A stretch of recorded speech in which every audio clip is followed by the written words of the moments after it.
চাচ্ছি যে যারা বাকি আছেন তারা যেন স্বাক্ষর করেন, কারণ তারা একটা বড় অংশীদার। প্রত্যেকটি রাজনৈতিক দল, যে 30টি রাজনৈতিক দল এই প্রক্রিয়া ছিলেন, তারা এই দলিলের সবচেয়ে বড় অংশীদার।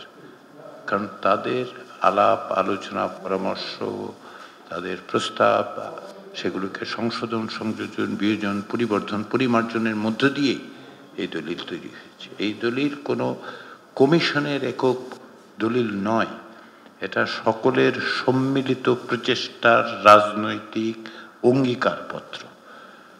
ফলে তারা এর মধ্যে আছেন। স্বাক্ষর যারা এখন পর্যন্ত করেননি বা করার জন্য অপেক্ষা করছেন, তারা এর মধ্যে আছেন। এই দলিলের মধ্যে তাদের মত পথ প্রতিফলিত হয়েছে। এই দলিলের তারা অংশীদার।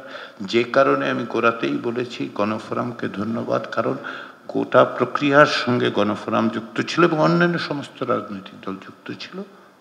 তাদের অংশীদারিত্ব কেবল একটি স্বাক্ষরের নয়, তাদের অংশীদারিত্ব হচ্ছে বক্তব্যের মধ্যে, এই দলিল প্রণয়নের প্রক্রিয়ার মধ্যে, এবং দলিলের যে বিষয়গুলো আছে, যে সংস্কার প্রস্তাব আছে, তার মধ্যেই তারা আছেন।